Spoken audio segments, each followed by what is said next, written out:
Hello students. तो ये Heights and distance का हमारा 5th लेक्चर है।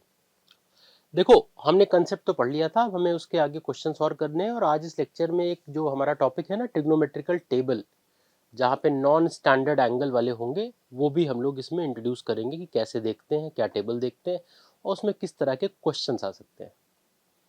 ठीक है, तो देखो पहले तो अभी बेसिक क्वेश्चन है, अभी इसमें वो वाला टाइप नहीं है। अभी जो क्वेश्चन कर रहे थे उसमें थोड़े से एक दो क्वेश्चन और थोड़े से हायर लेवल के बचे हुए हैं।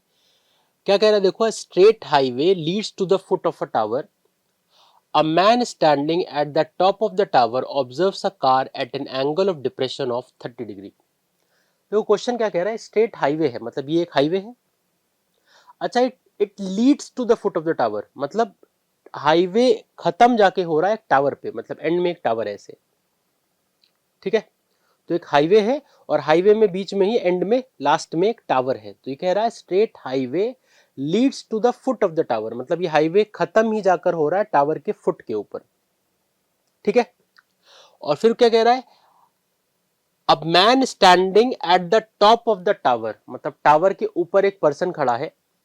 Observes a car at a angle of depression of 30 degree. मतलब अगर हम डायग्राम बनाए तो वो कह रहा है कि एक टावर है, ठीक, यहां पर एक पर्सन खड़ा है। अच्छा, ये हाईवे हो गया, ये हमारा हाईवे है।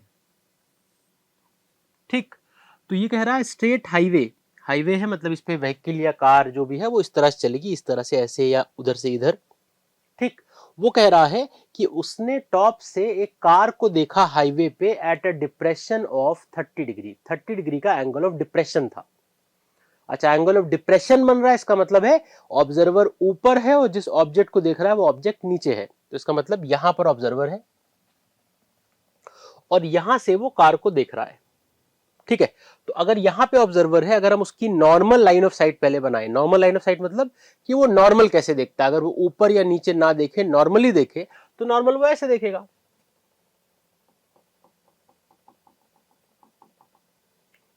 ठीक है, अब उसने यहां पे एक कार को देखा, तो कार को जब देखेगा तो ऐसे देखेगा। देखो यहां पे नॉर्मल देख रहा है सीधे ऐसे।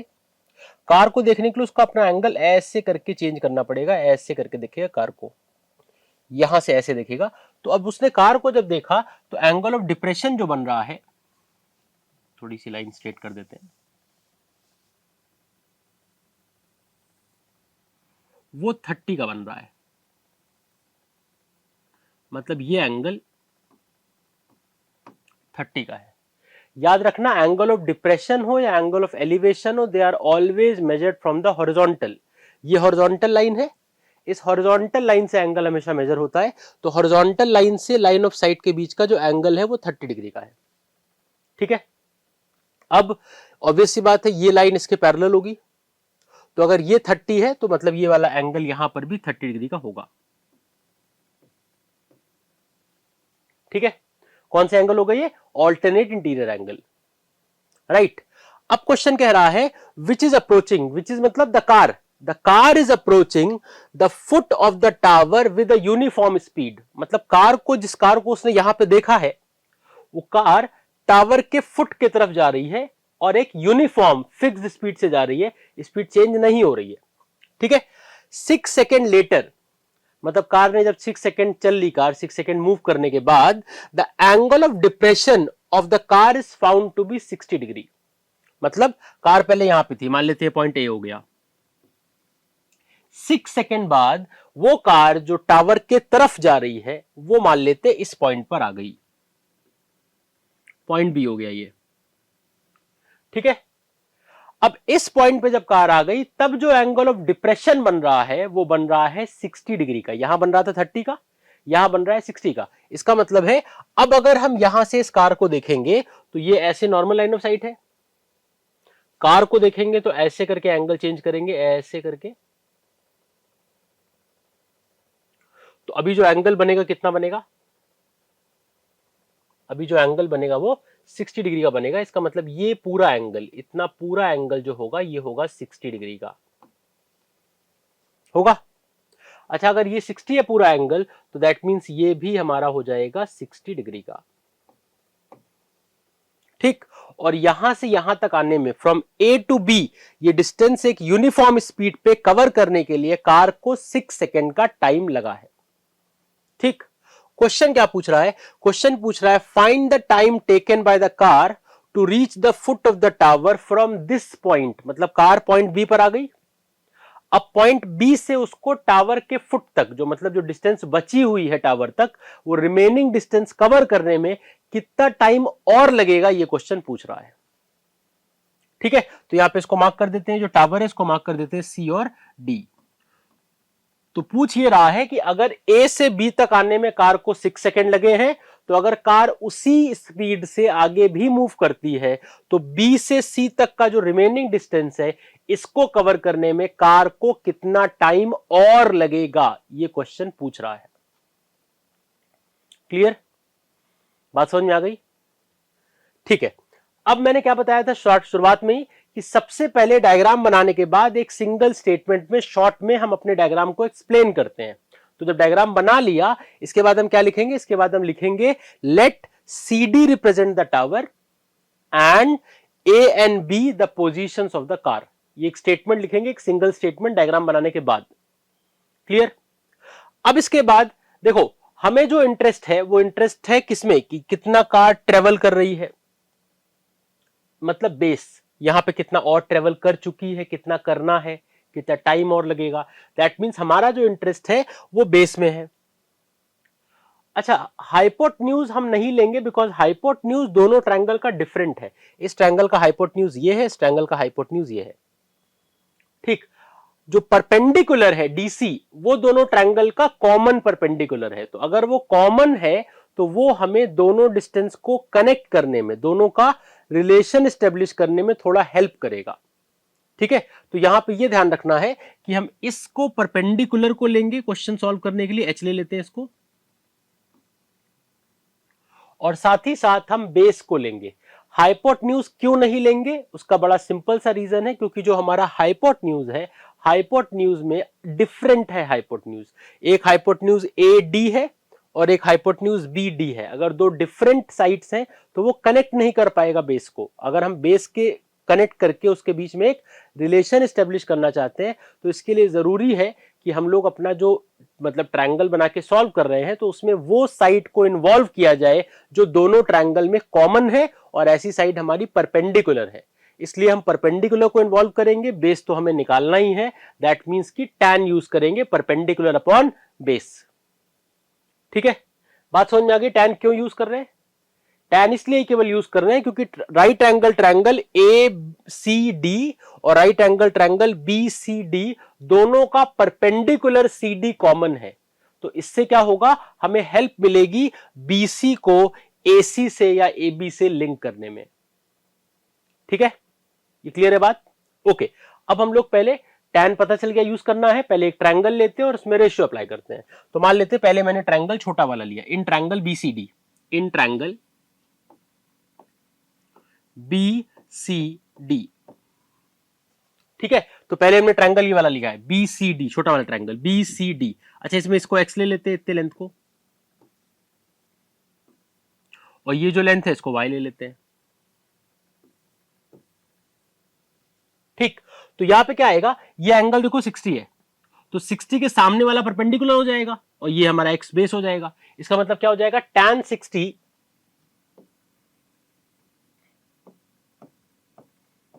Is equal to h upon x। h हमारा हो गया परपेंडिकुलर और x हमारा हो गया बेस, तो इसका मतलब ये आ जाएगा h अपॉन x।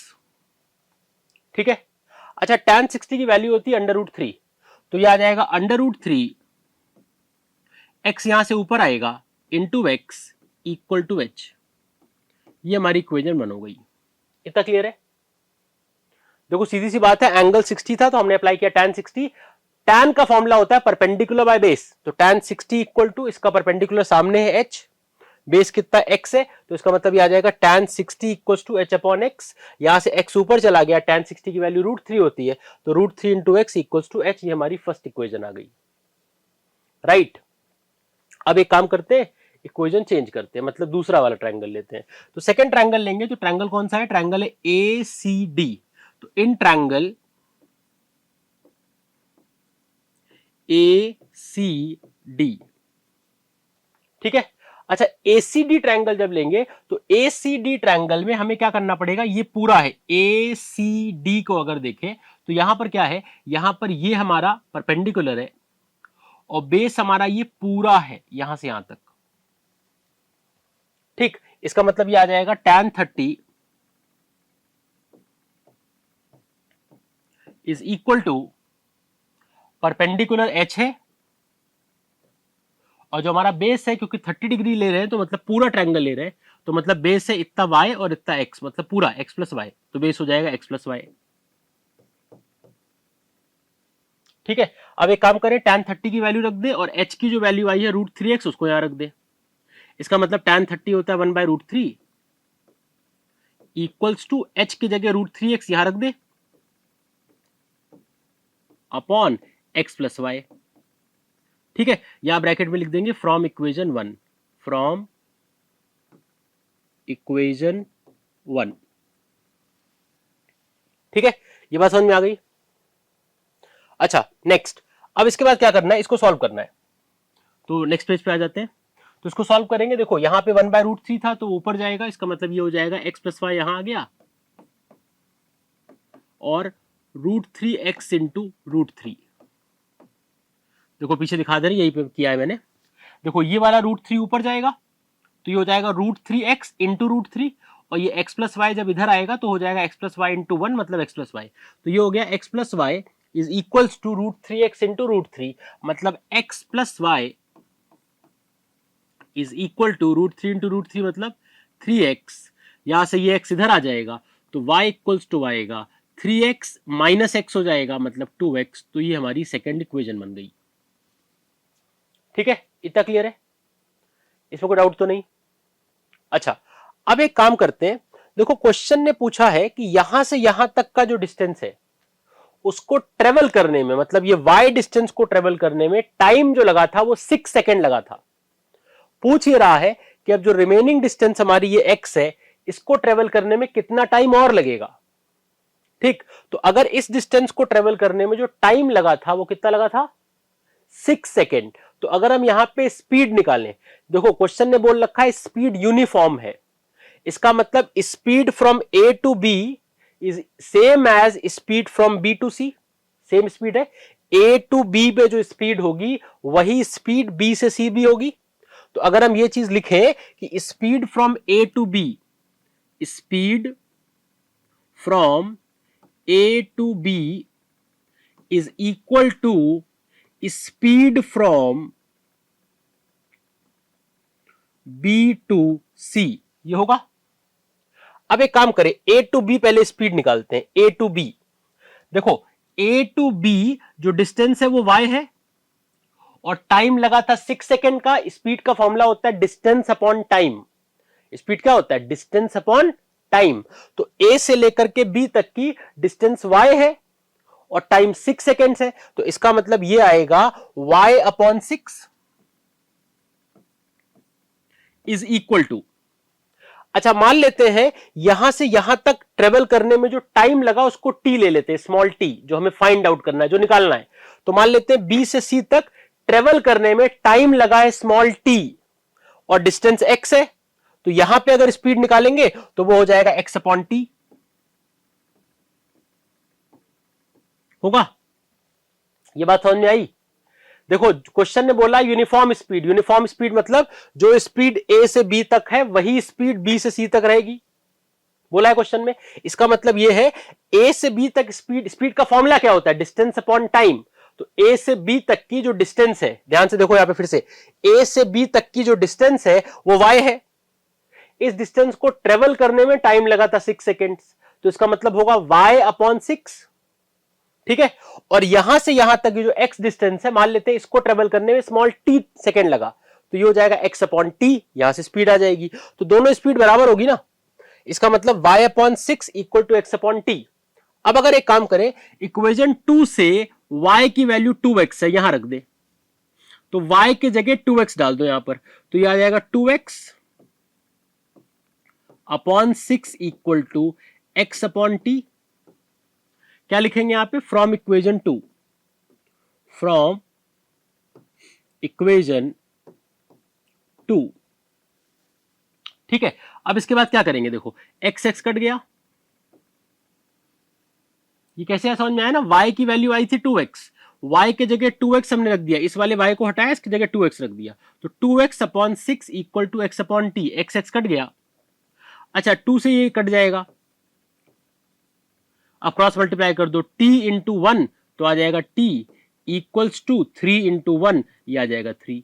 तो इसका मतलब जो रिमेनिंग डिस्टेंस है उसको ट्रेवल करने में, उसको कवर करने में कार को 3 सेकेंड्स का टाइम और लगेगा, to cover the remaining distance, जो डिस्टेंस बची हुई है from point B to C, उसको ट्रेवल करने में कितना टाइम लगेगा, 3 सेकेंड्स का टाइम और लगेगा। ठीक है, अब आते हैं नेक्स्ट क्वेश्चन पे। देखो अभी हमारा नेक्स्ट क्वेश्चन है, देखो इस साल एक टॉपिक काफी पहले मीन सिलेबस से हट गया था, कॉम्प्लीमेंट्री एंगल।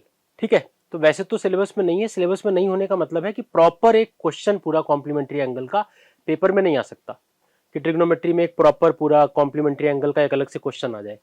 लेकिन क्योंकि कॉम्प्लीमेंट्री एंगल 9th में पढ़ा है, और 9th में पढ़े हुए जो बेसिक टॉपिक्स होते हैं उनका मतलब एटलीस्ट थोड़ा बहुत बेसिक आउटलाइन हमें पता होना चाहिए, आइडिया होना चाहिए। ठीक है, तो हम ये नहीं कह सकते कि कॉम्प्लीमेंट्री वाला क्वेश्चन कभी पूछा ही नहीं जा सकता पेपर में, क्योंकि 9th वाले का थोड़ा बहुत बेसिक पूछा जा सकता है एग्जाम में।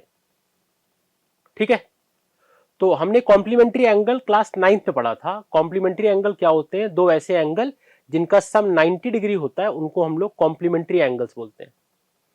ठीक है, तो ये उस पे बेस्ड एक क्वेश्चन है, हमने 9th में पढ़ा था, कुछ फॉर्मूले पढ़े थे, जैसे कि sine 90 minus theta cos theta होता है, मतलब साइन और कॉस एक दूसरे के कॉम्प्लीमेंट है, cos 90 minus theta sine theta होता है, tan 90 minus theta cot theta होता है, cot 90 minus theta tan theta होता है, ये सब हमने पढ़ा हुआ है।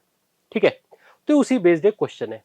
क्वेश्चन क्या कह रहा है, the angle of elevation of the top of a tower, एक टावर है और उस टावर के टॉप को देख रहे हैं, तो angle of elevation for the top of the tower from 2 points P and Q at distances A and B respectively from the base। मतलब एक टावर है और टावर के टॉप को देख रहे हैं। अच्छा कहां से देख रहे हैं, from 2 points P and Q, एक पॉइंट P है और एक पॉइंट Q है, जो P की डिस्टेंस है टावर के बेस से वो A है। देखो यहां पे बोला है from points P and Q at distances small a and small b respectively from the base, मतलब टावर के बेस से पॉइंट P की जो डिस्टेंस है वो स्मॉल a है, पूरी डिस्टेंस है ये, मतलब ऐसा नहीं कि ये इतनी डिस्टेंस है या इतनी डिस्टेंस है, ये पूरी डिस्टेंस टावर के फुट से, टावर के बेस से पॉइंट P की जो पूरी डिस्टेंस है वो स्मॉल a है। ठीक है, और उसी टावर के फुट से, उसी टावर के बेस से जो पॉइंट Q की डिस्टेंस है वो स्मॉल b है। ठीक, अगर हम हाइट ऑफ द टावर की बात करें तो height of the tower h है, हम एज्यूम कर लेते हैं कि let height of the tower be small h।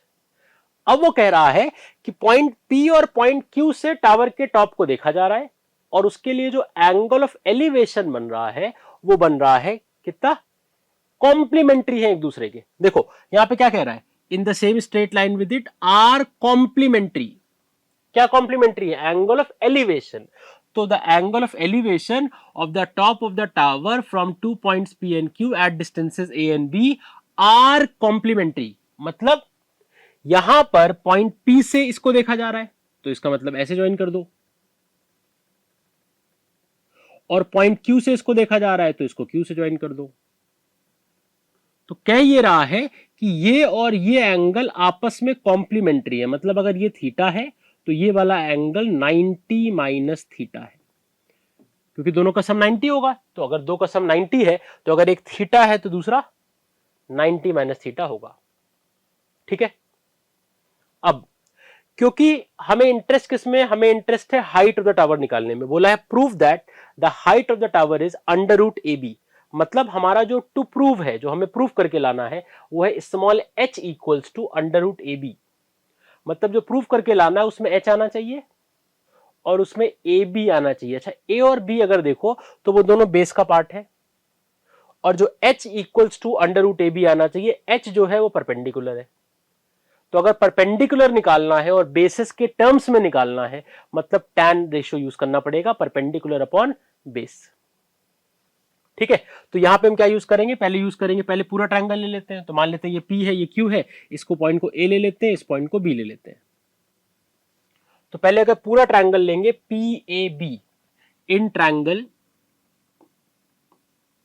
PAB, ठीक, तो PAB ट्रायंगल में ये थीटा एंगल है, tan theta equals to perpendicular upon base, ये पूरा स्मॉल a है, इसका मतलब tan theta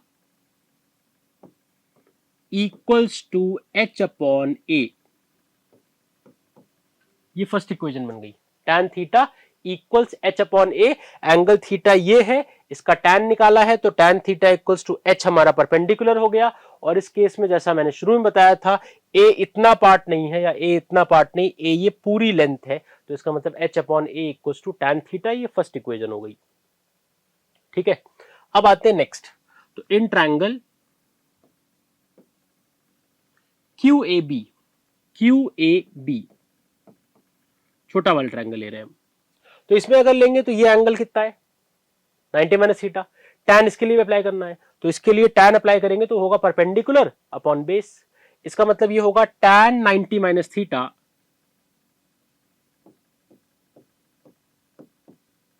is equal to h upon, अच्छा बेस किसका है, छोटे वाले ट्रायंगल का बेस कितना है, इस वाले ट्रायंगल का, इसका बेस है स्मॉल b, तो आ जाएगा h अपॉन स्मॉल b। ठीक है, अच्छा tan 90 माइनस थीटा को हम लोग कॉम्प्लीमेंट्री एंगल यूज करेंगे, तो tan 90 माइनस थीटा होता है cot थीटा, तो इसका मतलब ये आ जाएगा cot theta equals to h upon b। अच्छा cot आया है, अगर हम इससे tan निकालें, अगर cot theta h upon b है, तो अगर हम tan थीटा निकालेंगे उल्टा हो जाएगा, तो tan थीटा आएगा b अपॉन h। तो यहां से हम कह सकते हैं tan थीटा इक्वल्स टू